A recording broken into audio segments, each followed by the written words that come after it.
नमस्कार दोस्तों, मैं विवेक एक बार फिर से अपने YouTube चैनल पर आपका हार्दिक स्वागत करता हूं। दोस्तों चलिए, आज का सेशन तो आपने देखा होगा, हाईली वॉलेटाइल रहा। और जो मैंने आपके साथ वीडियो शेयर की थी, अगर उसको कंपेयर करेंगे आज के सेशन के साथ, और देखिए मेरी बातों को, एक एक बात को ध्यान से उसमें सुनिए कि मैंने उसके अंदर आपको क्या टारगेट्स दिए थे। खुद एनालाइज कीजिए, अब कल के लिए क्या पॉसिबिलिटीज मिलती हैं 27 अक्टूबर के लिए उन्हीं 10 स्टॉक्स के अंदर। चलिए एक बार फिर उसको डिस्कस करते हैं। अल्ट्राटेक सीमेंट, जैसा मैंने कहा था, मैं इसमें मंदी करना चाहता हूं और कॉल के साथ मैंने आपको सेलिंग की एडवाइस दी थी। मिनिमम रिस्क के साथ मैक्सिमम रिवॉर्ड की स्ट्रेटजी के साथ आपको मैंने ट्रेड बताया था। और देखिए नीचे का टारगेट जो मेरा था, एक टारगेट 4490 का तो अचीव हुआ। अब उसके नीचे हम 4418 तक जा सकते हैं। अगर उसको भी ब्रेक करा तो हमने 4365 को भी ब्रेक कर सकते हैं। तो बिल्कुल शॉर्ट पर ही बैठिए, क्योंकि इसका शॉर्ट करने का रीजन मेरा कल के दिन में जब मार्केट ऊपर थी ये था कि इस स्टॉक्स ने मेरे जो आरएसआई था वो हाईली ओवरबॉट था। तो नेचुरली बात, मैं चाह रहा था कि इसमें हमें करेक्शन का फायदा मिले, और वो हमें कल के सेशन में भी देखने को मिला, आज के सेशन में भी देखने को मिला, और मैं उम्मीद कर रहा हूं कि आगे भी हमें मिलेगा, क्योंकि एमएसीडी हमें एक बेरिश क्रॉसओवर देने की संभावनाएं दिखा रहा है। तो आप बिल्कुल शॉर्ट करके चल सकते हैं। स्टॉप लॉस रखिएगा 4500 का, जहां क्लोज हुए हैं अगर उसी के आसपास भी ओपन होते हैं और उसके नीचे ट्रेड करना शुरू करते हैं तो शॉर्ट करिए। पहला टारगेट 4420, वहां नहीं संभले तो 4365, और अगर वहां भी नहीं संभले तो स्टॉक में कम से कम वहां से 200 पॉइंट का फॉल देखने को मिलेगा। देखिए, बाइंग अवे अवॉइड कीजिएगा। मार्केट के सेंटिमेंट्स थोड़े से वीक हो रहे हैं, तो जब सेंटिमेंट्स ठीक होंगे तब हम बाइंग करेंगे। गैस अथॉरिटी ने, देखिए, क्लोजिंग वीक दिखाई है। एक मूविंग एवरेज होती है, 9 दिन की मूविंग एवरेज और 20 दिन की मूविंग एवरेज, दोनों को ब्रेक करके उसके नीचे की क्लोजिंग दिखाई है। लेकिन क्या सेंटिमेंट्स वीक हो गया? देख लेते हैं। नहीं, अभी सेंटिमेंट्स वीक नहीं हुए। ये तो हम मार्केट के साथ गिरे हैं, तो हम इसने क्लोजिंग नीचे की तरफ दिखा दी है। अभी वॉच करिए।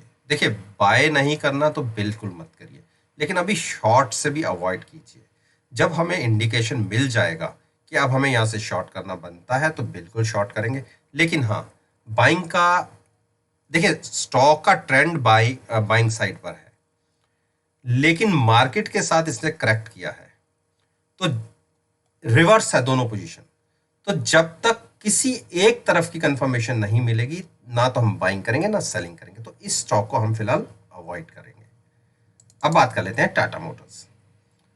टाटा मोटर्स में मैंने आज सुबह सुबह एक पोजीशन बनाई, क्योंकि इसने 135 के ऊपर ट्रेड करना शुरू कर दिया था, और मैंने अपनी कल की वीडियो में भी बोला था कि मैं 135 के ऊपर इसको बाइंग करूंगा, और बिल्कुल मैंने बाई की। लेकिन मैंने अपना प्रॉफिट, मैंने बाइंग किया इसको तकरीबन 139 के आसपास।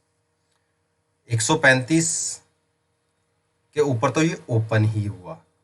अब मैं ये कहूं, मैंने बाय किया है इसको 139 समथिंग के ऊपर। उसके बाद इसने 1 रुपए की मूव वहां से ऊपर दिखाई, लेकिन जैसे ही ग्लोबली मार्केट ने थोड़ा सा करेक्शन दिखाना शुरू किया, उनकी देखा कि वहाँ सेलिंग बढ़ रही है, तो मैं अपनी पोजीशन से एग्जिट हुआ। हाँ ठीक है, एक आधे लॉस के साथ, मैंने 1 रुपये लॉस के साथ पोजीशन से एग्जिट हुआ हूँ। लेकिन उसके बाद इसमें जो फॉल दिखा, और आप देखिए लो इसने कहाँ दिखा दिया, 131 का। तो इसीलिए मैं कहता हूँ कि कॉन्शियस होकर ट्रेडिंग बनती है। मैं भी गलत हो सकता हूँ, ऐसा नहीं है, लेकिन जैसे कि मैंने आपसे पिछली 2 दिन वीडियो में कहा है कि अभी स्टॉक अप ट्रेंड के अंदर चल रहा है। देखिए, ये इसने बुलिश साइड का क्रॉसओवर दिखाया था, तभी मैंने आपको बाइंग साइड की पोजीशन लेने के लिए बोला था। अभी भी position no doubt buying side पर ही बनती है, लेकिन एक बियरिश एनगल्फिंग पैटर्न क्रिएट हुआ है।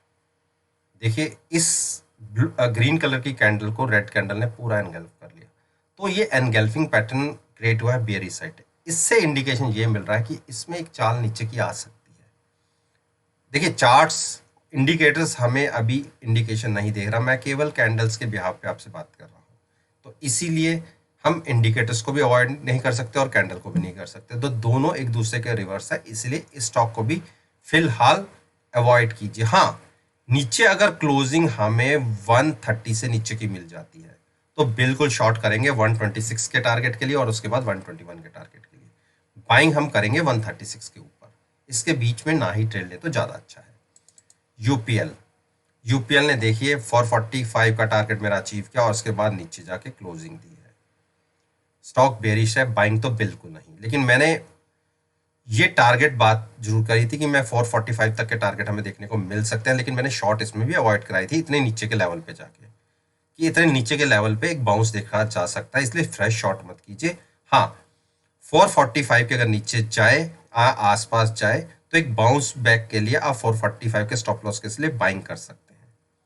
देखिए, बाइंग तो ऊपर की तरफ हमें नहीं मिली तो 445 का स्टॉप लॉस तो हमारा हिट होगा, नेचुरली बात है, लेकिन स्टॉक उसके नीचे चला गया तो फ्रेश सेलिंग की मैं यहाँ से बिल्कुल अवॉइड कर रहा हूँ। बहुत नीचे के प्राइसेस बन चुके हैं, RSI 23 के आसपास ट्रेड कर रही है जो हाईली ओवर सोल्ड है, तो बाउंस कभी भी देखा जा सकता है। अब वो 420 पे के 3 के आसपास आए या 410 के आसपास आए, ये कोई नहीं जानता, लेकिन अगर 423 ब्रेक हुआ तो मैं ये जरूर कह सकता हूँ कि ये स्टॉक उस केस में 390 तक जा सकता है। मैं उसको मेंशन कर देता हूँ कि आपको लगे कि मैंने क्या बताया था। हाँ, 423 ब्रेक करने के बाद मिनिमम आप ये देखिए, हाँ 393 के टारगेट आपको देखने को इजीली मिलेंगे, तो ये मैंने मेंशन कर दिए हैं। हाँ, बाइंग फ्रेश अवॉइड करनी है, लेकिन शॉर्ट भी स्ट्रिक्टली स्टॉप लॉस के साथ ही जो बंदा भी लेना चाहे, लेकिन अगर मेरी अपनी ओपिनियन मानेंगे तो मैं इन लेवल्स पर जाके बिल्कुल शॉर्ट नहीं करूँगा। जब भी बाउंस बैक होगा या इंडिकेशन हमें नीचे से मिलेगा तो हम बाइंग जरूर करेंगे। आईओसी ने आज एक अच्छा जंप दिखाने के बाद क्लोजिंग इतनी बुरी भी नहीं कह सकते, अच्छी साइड की क्लोजिंग है और ट्रेंड अभी भी अपसाइड पर है, कोई ट्रेंड वीक नहीं हुआ बिल्कुल। जब तक प्राइस नीचे की तरफ 76 ब्रेक नहीं करेगा तो हम इसमें शॉर्ट की पोजीशन तब तक क्रिएट नहीं करेंगे। तो मार्केट के साथ ये भी शेयर गिरा है, लेकिन अभी भी अप ट्रेंड के अंदर है। अगर अप ट्रेंड के साथ अपने बाई नहीं करना तो अभी मार्केट क्योंकि थोड़ी सी वीक लग रही है तो इसलिए बाय भी मत करिए। हाँ, शॉर्ट करेंगे और मैं भी शॉर्ट करूंगा जब प्राइस नीचे की तरफ 76 ब्रेक करेगा। इस लेवल पे कोई शॉर्ट नहीं, कोई बाइंग नहीं, 76 के नीचे जाके शॉर्ट की सोचेंगे। हीरो मोटोकॉर्प तो मेरे टारगेट अचीव हो गए, मैंने 3000 के टारगेट्स आपको बताया था और ये भी देखिए 3000 ब्रेक हुआ तो हम कहाँ तक गए, 2900 तक। देखिए मेरे एक बार ऊपर के टारगेट 3350 के टारगेट अचीव हुए, अब यहाँ तक के ये टारगेट भी अचीव हो गए। अब आप वेट कीजिए 2764 का, 2765 तक के भी टारगेट आपको देखने को मिल सकते हैं। बहुत वीक हो गया ये स्टॉक। अगर आप कोई पोजीशन इसमें क्रिएट करना चाहते हैं तो बिल्कुल शॉर्ट की तरफ की रखिएगा। 2900 के आसपास की क्लोजिंग आई है। स्टॉप लॉस अगर मैं आपकी जगह होता या मेरे से पूछे थे स्टॉप लॉस क्या लेना चाहिए तो मैं 3050 का स्टॉप लॉस लेता, थोड़ा सा बड़ा लेता और शॉर्ट करता। अगर स्टॉक कल के दिन में 2900 के नीचे ओपन और कंटिन्यूस वहीं ट्रेड करता रहे, थोड़ा सा बड़ा स्टॉप लॉस लेना बनता है। 2765 के टारगेट्स नीचे की तरफ के आपको देखने को मिल सकते हैं। बाइंग अभी मत करिएगा, सारे लेवल्स इसने ब्रेक किए हैं और बाइंग की बिल्कुल मत सोचिए अभी। टाइटन ने क्लोजिंग वीकर साइड पर दी है, लेकिन थोड़ा सा वेट करिए। या अगर पोजीशन लेना भी चाहते हैं तो आप 1230 के स्टॉप लॉस के साथ बिल्कुल शॉर्ट कर सकते हैं। मैंने पिछली वीडियो में कहा भी था कि अगर प्राइस 1220 के नीचे जाएगा तो मैं इसको शॉर्ट पोजीशन बनाऊंगा, बिल्कुल बनती है। 1230 के स्टॉप लॉस के साथ अगर नेगेटिव साइड पर ओपन होते हैं, आज की क्लोजिंग आई है 1222 की, उसके नीचे ओपन होते हैं तो बिल्कुल शॉर्ट कर सकते हैं 1175 के टारगेट के लिए। बाइंग की पोजीशन में अभी मत एंटर कीजिएगा, बाइंग अवॉइड कीजिए। टीसीएस, टीसीएस में एक सीमित दायरे में है, नीचे 2670 और ऊपर की तरफ 2710। छोटा सा दायरा है, जब तक इसके बाहर नहीं निकलता, नीचे की तरफ 2670 ब्रेक नहीं करता और ऊपर की तरफ 2710 ब्रेक नहीं करता, तब तक कोई पोजीशन नहीं। हाँ, लेकिन 2670 ब्रेक करते ही अगर 15 से 20 मिनट प्राइस ने अगर यहीं ट्रेड करना शुरू किया नीचे की तरफ, तो आप स्टॉप लॉस लीजिए 2710 का और शॉर्ट कीजिए। 2530 के टारगेट्स आपको तकरीबन 200 पॉइंट के नीचे के टारगेट देखने को मिल सकते हैं। और जो मैं अपनी पिछली तमाम वीडियोस में कहता रहा हूं कि ये जो गैप बना हुआ है, ये गैप फिल हो सकता है, जो तकरीबन 2550 तक इस प्राइस को ले जा सकता है। तो शॉर्ट पर आपको बिल्कुल टारगेट्स मिलेंगे, शॉर्ट पर बहुत अच्छा पैसा बनेगा। तो अपना ध्यान शॉर्ट की तरफ रखिएगा, बाइंग बिल्कुल नहीं करनी जब तक क्लोजिंग बेसिस पे ऊपर 2715 कम से कम क्रॉस होके क्लोज ना दे। मारुति, मारुति ने देखिए आज क्या बढ़िया मूव दिखाई। दिन में एक नीचे का जो लेवल था 6940 उसको टच हुआ, और मैंने पिछली तमाम वीडियोस में बोला भी था जब तक प्राइस इसके ऊपर है तब तक कोई चिंता की बात नहीं है। और प्राइस ने 7000 के ऊपर क्लोजिंग दी है, तो अच्छी क्लोजिंग कह सकते हैं। आप 7000 के स्टॉप लॉस के साथ बाइंग कर सकते हैं। 7200 का टारगेट पहला होगा, जब उसके ऊपर क्रॉस करेंगे तो फर्दर नए टारगेट्स की बात करेंगे जो 7440 तक का होगा। देखिए, अगर नीचे की तरफ प्राइस ने 6940 ब्रेक किया तो हम 6830 की तरफ जाएंगे। देखिए, मार्केट मूवर है, स्टॉक अच्छा बड़ी वेटेज रखता है, और देखिए बुलिश क्रॉसओवर होता दिख रहा है। तो बुलिश क्रॉसओवर का मतलब समझते हैं कि एक अच्छी बड़ी तेजी स्टॉक के अंदर देखी जा सकती है। स्टॉप लॉस मैंने आपको बता दिया, 7000 के स्टॉप लॉस के साथ जहां क्लोज हुए हैं उसी के आसपास जाओ, उससे ऊपर ओपन हो तो केवल 50 रुपए नीचे का स्टॉप लॉस है, आप बाइंग करके चल सकते हैं। टारगेट 7230 और उसका ऊपर का टारगेट तो 7500 के आसपास का निकलता है। शॉर्ट इसमें अवॉइड कीजिए। ब्रिटेनिया, ब्रिटेनिया ने एक नीचे की सपोर्ट थी 3450 की, 2 दिन से इसको होल्ड किया और उसके पिछले दिन की क्लोजिंग उसके ऊपर थी, तो यानी एक अच्छी बड़ी सपोर्ट का काम कर रही है। तो हो सकता है एक बड़ा बाउंस बैक आपको देखने को मिल जाए।